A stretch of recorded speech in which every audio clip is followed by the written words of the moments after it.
Hello മക്കളെ, എല്ലാവർക്കും സുഖമാണോ? ഞാനും ടിൻറ്റുമോനും കൂടെ രാവിലെ ഫ്രഷ് എയർ ശ്വസിക്കാനായിട്ട് ഒന്ന് നടക്കാൻ ഇറങ്ങിയത്. അവൻ എൻ്റെ മുമ്പേ കയറി ഓടി. ഞാൻ ചെല്ലുന്ന കാത്ത് ഓരോരുത്തരും ചെന്ന് ഫ്രണ്ട് നിൽക്കും. എന്നിട്ട് എന്നെ കാണുമ്പോൾ അവൻ തിരിഞ്ഞു ഓടും. ഓടി ഓടി വീടിൻ്റെ വാതക്കലായപ്പം അവൻ തെക്കോട്ട് തിരിഞ്ഞു ഓടി. ടിൻറ്റീനെയും കൂട്ടി നടക്കാൻ പോയാൽ ഇതുവരെ കണ്ടില്ലല്ലോ. ഇവിടെ പോയതാണോ?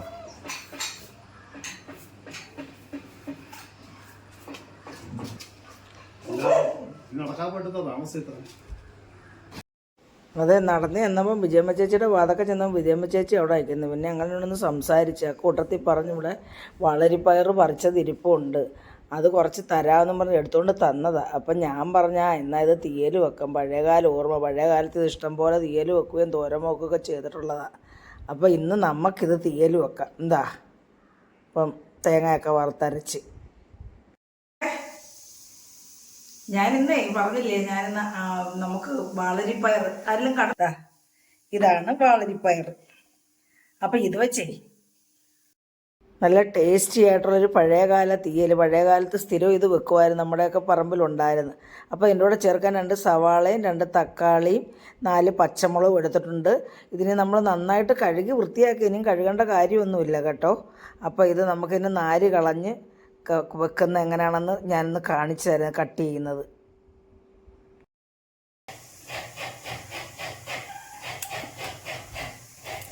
അപ്പം നമ്മളാണ്ട് ഇതേ രീതിയിൽ ഇത് പിളർന്നെടുക്കണം. ഇച്ചിരി പാടായത് ചെയ്യാൻ. കിളുന്നാണെങ്കിൽ നമുക്ക് പിളർക്കേണ്ട കാര്യമില്ല. ഇതേ രീതിയിൽ ഇങ്ങനെ പിളർന്നിട്ട് ഇതിനകത്തിരിക്കുന്ന ആ നാരെടുക്കണം. കാണിച്ചു തരാൻ വേണ്ടിയാണ് ഞാനിത് കാണിക്കുന്നത്, നിങ്ങൾക്കൊന്ന് കാണാൻ വേണ്ടി. എല്ലാവരും ഇങ്ങനെയൊക്കെ ചെയ്യുന്നതായിരിക്കും, പക്ഷേ എങ്കിലും ഞാൻ ഒന്ന് കാണിച്ചതേ ഉള്ളൂ കേട്ടോ. അതുപോലെ ഇതുപോലെ നമുക്ക് എല്ലാം ഇത് നമ്മളാണ്ട് ഇതേ രീതിയിൽ ഇതേ വലുപ്പത്തിൽ അപ്പം നമ്മുടെ വാളരിപ്പയറെല്ലാം അരിഞ്ഞെടുത്തിട്ടുണ്ട് കേട്ടോ. അതുകൊണ്ട് ഇതേ രീതിയിലാണ് നമ്മൾ അരിഞ്ഞെടുത്തിട്ടുള്ളത്. ഇതേ രീതിയിൽ വേണം അരിഞ്ഞെടുക്കാൻ. ഇത് മൂക്കണം, എണ്ണയ്ക്കകത്തിട്ട് മൂപ്പിക്കേണ്ടതാണ്. ഇതേ രീതിയിൽ അരിഞ്ഞിട്ട് ഇതേ രീതിയിൽ തന്നെ ചെറിയ ചെറിയ കഷ്ണങ്ങളായിട്ട് ഞാൻ സവാള ഉള്ളിയും കട്ട് ചെയ്തെടുത്തിട്ടുണ്ട്.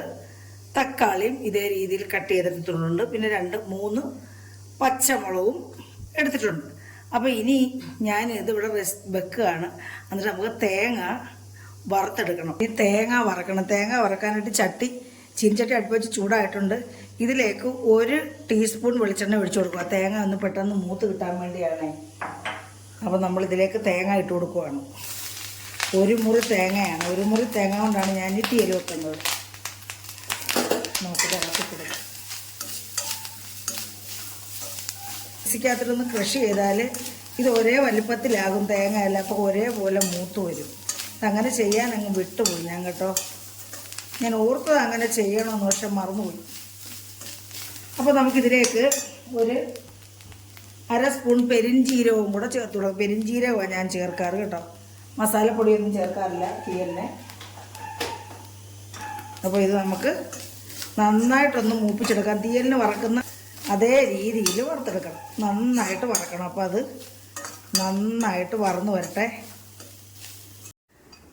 അപ്പം നമ്മുടെ തേങ്ങ എല്ലാം നാണ്ട് ഇതേ രീതിയിൽ മൂത്ത് വന്നിട്ടുണ്ട്. ഇതേ രീതിയിൽ മൂത്ത് വന്നിട്ടുണ്ട്. ഇനി ഇതിലേക്ക് നമുക്ക് ഇതാ കണ്ടില്ലേ, ഇനി നമുക്കിതിലേക്ക് മല്ലി, മുളക് പൊടിയും മഞ്ഞപ്പൊടിയും ചേർത്ത് കൊടുക്കാം. 1/4 സ്പൂൺ മഞ്ഞൾപ്പൊടി ഇട്ട് കൊടുക്കാം. 2 ടീസ്പൂൺ മുളക് പൊടി,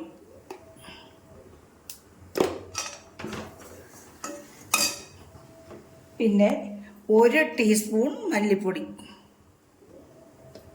അത് മാത്രം മതി. നമുക്ക് ഇത്രയും സാധനത്തിന് ഇത്രയും മസാലകൾ ചേർത്താൽ മതി. നമ്മൾ പെരിഞ്ജീരകം ഇട്ടായിരുന്നല്ലോ. അപ്പോൾ ഇതിനെയും ആ മുളകും മല്ലിപ്പൊടിയും ഒന്ന് മൂക്കണം. അതുവരെ നമുക്കിതൊന്ന് ഇളക്കി കൊടുക്കാം. പിന്നെ ഈ ചീനിച്ചട്ടി നല്ല ചൂട് നിൽക്കുന്ന ചീനിച്ചട്ടി ആയതുകൊണ്ട് നമ്മുടെ മുളക് ഇപ്പം മൂത്ത് കാണുകൊണ്ട് നമുക്കിതങ്ങ് സ്റ്റൗ ഓഫ് ചെയ്യാം. അപ്പം നമ്മുടെ മുളക് പൊടിയും മല്ലിപ്പൊടിയും മഞ്ഞപ്പൊടിയും ഇവിടെ മൂത്തിട്ടുണ്ട്. അപ്പോൾ നമുക്കിനി ചിറക്കി വെച്ചിട്ട് നമുക്ക് നമ്മുടെ പച്ചക്കറി, നമ്മൾ തീയൽ വെക്കാനുള്ള വാളരിപ്പയറും തക്കാളിയും സവാള എല്ലാം കൂടെ ഒന്ന് വഴറ്റണം. അപ്പോൾ ഇത് നമുക്ക് തണുക്കാൻ വെക്കാം. ഞാൻ ഒരു മൺചട്ടിയാണ് എടുത്തിരിക്കുന്നത്. ഇതിലേക്ക് ഞാൻ 1.5 ടേബിൾ സ്പൂൺ വെളിച്ചെണ്ണ ഒഴിച്ചു കൊടുക്കുക. ഇതൊന്ന് മൂത്ത് കിട്ടാൻ വേണ്ടിയാണ് 1.5 ടേബിൾ സ്പൂൺ ഒഴിച്ചിരിക്കുന്നത്. എന്നിട്ട് നമ്മൾ സാധാരണ കറിക്കൊക്കെ താളിച്ചൊഴിക്കുമല്ലോ, നമുക്കിതിനിപ്പോൾ താളിച്ചൊഴിക്കേണ്ട കാര്യമില്ല. ഞാൻ കടുക് പൊട്ടിച്ചിട്ടാണ് ഇതെല്ലാം മൂപ്പിക്കുന്നത്. അപ്പോൾ ഇതിനകത്ത് ഇനി വീണ്ടും നമുക്ക് താളിച്ചൊഴിക്കേണ്ട കാര്യമില്ല. അപ്പോൾ എണ്ണയൊന്ന് മൂക്കട്ടെ, എന്നിട്ട് നമുക്ക് കടുക് ഇട്ട് കൊടുക്കാം. അപ്പോൾ എണ്ണ മൂത്തിട്ട് നമുക്ക് ഇതിലേക്ക് കടുക് ഇട്ട് കൊടുക്കാം. 1/2 സ്പൂൺ കടുവാണ്. കടുക് പൊട്ടി ഇതിനകത്ത് നമ്മൾ വറ്റൽമുളക് 2 ഇട്ട് കൊടുക്കുവാണ്. പിന്നെ കറിവേപ്പില. ഇന്ന് നമ്മൾ ആദ്യം ഈ പയറാണ് ഇട്ട് കൊടുക്കുന്നത്, വാളരിപ്പയർ.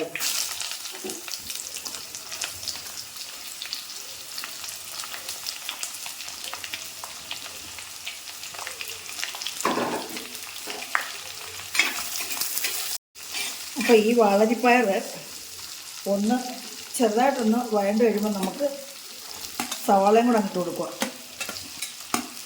സവാളയും പച്ചമുളകും.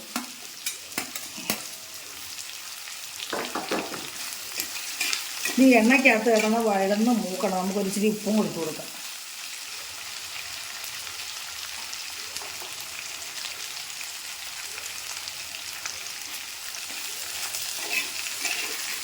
എണ്ണയ്ക്കകത്തും ഈ വാളരിപ്പയറിനകത്തും സവാളയ്ക്കകത്തൊന്നും വരുന്ന വെള്ളം കൂടെ ചേർന്നതൊന്നും വേവണമല്ലോ. അടച്ചു വെക്കാം. നമുക്കൊരു കുറച്ച് നേരം ഒന്ന് അടച്ചു വെക്കാം. ഇടയ്ക്കിടയ്ക്ക് ഇളക്കി തുറന്നു നോക്കി ഇളക്കി കൊടുക്കണം, അല്ലെങ്കിൽ കരിഞ്ഞു പോകും. അപ്പം മക്കളെ, നമ്മുടെ വേണ്ട ഇതെല്ലാം എണ്ണയ്ക്കകത്ത് വഴന്ന് വെന്തിട്ടുണ്ട് കേട്ടോ. കണ്ടില്ലേ? നമ്മളിതിനകത്ത് വെള്ളമൊന്നും ഒഴിച്ചു കൊടുത്തില്ല കേട്ടോ. വെള്ളം ഒഴിച്ചു കൊടുക്കാതാണിത് വേവിച്ചെടുത്ത് നമ്മൾ വെളിച്ചെണ്ണ ഒഴിച്ചുകൊണ്ട് അതിനകത്ത് വഴട്ടി ഇതെല്ലാം വെന്തിട്ടുണ്ട് കേട്ടോ. നല്ലതായിട്ട് വെന്തിട്ടുണ്ട്. ഇനി നമുക്കിതിലേക്ക് തക്കാളി ഇട്ട് കൊടുക്കാം. തക്കാളിയും കൂടെ ഒന്ന് കൂട്ടി ഇളക്കി വഴട്ടിയിട്ട് ഒരു ലേശം ഉപ്പും കൂടി ഇട്ട് കൊടുത്തിട്ട് നമുക്ക് അടച്ച് വെച്ചിട്ട് നമുക്ക് തേങ്ങ അരച്ചെടുക്കാം. തേങ്ങ നല്ല മഷി പോലെ വെള്ളം തൊടാതെ വേണം അരച്ചെടുക്കാൻ, എന്നാലേ തീയൽ ആവത്തുള്ളൂ. അല്ല വെള്ളം ചേർത്ത് അരച്ച് കുഴമ്പ് പോലാക്കിയ ആ തീയലിൻ്റെ രീതി ആവത്തില്ല. നമ്മളിതിനകത്തൊരു കുറച്ച് കൂടെ നമുക്ക് ഇട്ട് കൊടുക്കാം. നമ്മൾ ശ്രദ്ധിക്കണം ഉപ്പേ. അപ്പം നമ്മൾ പിന്നെ ഉള്ളി വഴറ്റാൻ ഉപ്പിട്ട് കൊടുത്ത് തിളപ്പിച്ച് ഉപ്പിട്ട് കൊടുത്ത് ഇനി നമുക്ക് ഇതൊന്ന് കൂട്ടി യോജിപ്പിച്ച് ആ തക്കാളി എണ്ണയ്ക്കകത്തൊന്ന് വഴന്ന് വരണം. എന്നിട്ട് ഈ സമയത്ത് നമുക്ക് ഇത്തിരി മഞ്ഞപ്പൊടിയും ഇട്ട് കൊടുക്കാം, ഇതിനൊക്കെ ഒരു കളർ കിട്ടാൻ വേണ്ടി. അപ്പോൾ നമ്മളൊരു 1/4 സ്പൂൺ ഒന്ന് കൂട്ടി ഇളക്കി യോജിപ്പിച്ചിട്ട് സിമ്മിലിട്ടൊന്ന് വീണ്ടും ഒന്ന് അടച്ചിടുക. നമുക്ക് അരപ്പ് മാത്രം ഒഴിക്കുമ്പോഴേ ഇതിനകത്ത് നമ്മൾ വെള്ളം ഒഴിക്കത്തുള്ളൂ. അരപ്പ് ഒഴിച്ച് കഴിയുമ്പോഴേ നമ്മൾ വെള്ളം ചേർക്കത്തുള്ളൂ. ഇനി നമുക്ക് ഇത് നല്ലതുപോലെ ഈ എണ്ണയ്ക്കകത്ത് കിടന്ന് ഈ തക്കാളിയും കൂടെ ഒന്ന് വഴന്ന് വരണം, എങ്കിലാണ് ഈ കറിയുടെ ടേസ്റ്റ്. അപ്പോൾ ഇത് ഒന്നും കൂടെ ഒന്ന് വഴന്ന് ഇങ്ങനെ വന്നിട്ട് നമുക്കിതങ്ങ് അടച്ചു വെക്കാം. അപ്പോൾ ഈ തക്കാളിയിലെ വെള്ളവും കൂടെ ഇറങ്ങി അതങ്ങ് വേവും. അതാണ് ഈ കറിയുടെ ടേസ്റ്റ്. അടച്ചു വെച്ചിട്ട് ഞാൻ ആ നമ്മുടെ മസാല അരപ്പ് തേങ്ങയും മുളക് പൊടിയും മല്ലിപ്പൊടിയും എല്ലാം കൂടിയിട്ട് മൂപ്പിച്ചില്ലേ, പെരും ജീരകവും എല്ലാം കൂടെ, അത് നമുക്കൊന്ന് അരച്ചുകൊണ്ട് വരും. അതൊന്ന് അടച്ചു വെക്കാം ഞാൻ അപ്പോഴത്തേന്. അപ്പം നമ്മുടെ നോക്കാം, നമുക്ക് ഞാൻ ഇളക്കി കൊടുത്താൽ ഇപ്പോൾ നമ്മുടെ തക്കാളിയും എല്ലാം നമ്മുടെ വെന്ത് വഴന്ന് മൂത്തിട്ടുണ്ട് കേട്ടോ. കണ്ടില്ലേ? തക്കാളി ഇങ്ങനെ കിടന്നോട്ടെ, അത് ഉടഞ്ഞ് ചേരണ്ട. നമുക്ക് വേണമെങ്കിൽ ഇച്ചിരി പുളി ചേർത്ത് കൊടുക്കാം, വേണമെങ്കിൽ ഇങ്ങനെ ഉടച്ചു കൊടുക്കാം.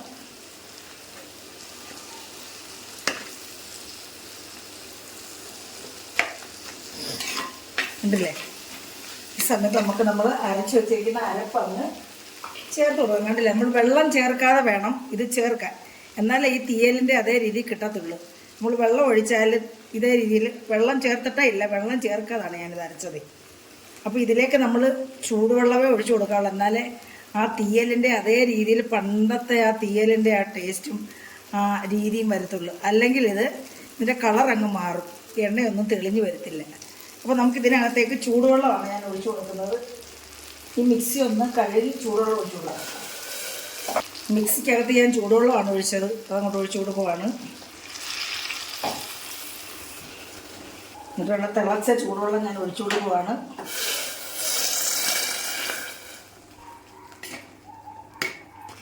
ചൂടുവെള്ളം ഒഴിച്ചു കൊടുത്തു. ഞാനിതിനെ ഒന്ന് തിളച്ച് ഇത് പറ്റി ഇതിൻ്റെ എണ്ണയെല്ലാം ഒന്ന് പൊങ്ങി, ഇതൊന്നും ഈ അരപ്പെല്ലാം ഒന്ന് പിടിക്കണമല്ലോ. അപ്പോൾ ഇതിലേക്ക് ആവശ്യത്തിന് ഉപ്പും കൂടെ ഞാൻ ഇട്ട് കൊടുക്കും. ഉപ്പ് നോക്കിയപ്പോൾ ഉപ്പില്ല, ഉപ്പ് കുറവാണ്. ഉപ്പ് ഇട്ട് കൊടുക്കാം. ഞാനൊരു 1/4 സ്പൂൺ കല്ലുപ്പാണ് ഇട്ട് കൊടുക്കുന്നത്. അപ്പോൾ നമ്മളിത് തെളിഞ്ഞ് വരണം, എണ്ണ തെളിഞ്ഞ് വരണം. നമുക്ക് വേണമെങ്കിൽ ഗരം മസാല ചേർത്ത് കൊടുക്കാം. എനിക്ക് അതിൻ്റെ ടേസ്റ്റ് ഇഷ്ടമല്ല. നമ്മൾ പെരുംജീരകം നമ്മൾ തേങ്ങ വറുത്തതിനകത്ത് ചേർത്തല്ലോ. അപ്പം നമ്മൾ ഇങ്ങനെയാണ് വെക്കാറ്. പെരുംജീരകം വേണമെങ്കിൽ അല്ല, മസാല വേണമെങ്കിൽ ചേർക്കാം കേട്ടോ. ഇത് തെളിഞ്ഞ് വരട്ടെ.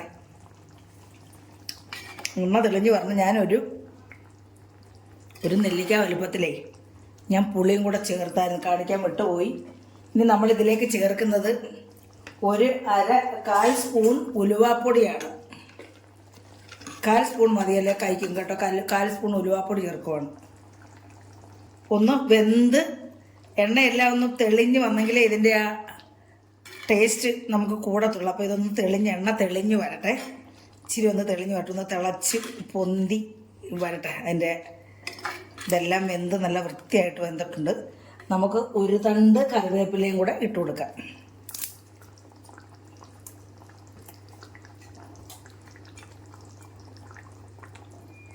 അപ്പം നമ്മുടെ ടേസ്റ്റി വളരിപ്പയർ തീയലൂടെ റെഡി ആയിട്ടുണ്ട്. കണ്ട എണ്ണയെല്ലാം പൊങ്ങി നല്ല ഭംഗിയായിട്ടുണ്ട്. അപ്പോൾ എല്ലാവർക്കും ഇഷ്ടപ്പെട്ട് കാണുമെന്ന് വിശ്വസിക്കുന്നു. എല്ലാവരും ഇതുപോലൊക്കെ തയ്യാറാക്കി നോക്കുക. എല്ലാവരും ഇനി അടുത്തൊരു നല്ല വീഡിയോ ആയിട്ട് വരുന്നവരെയും നന്ദി, നമസ്കാരം.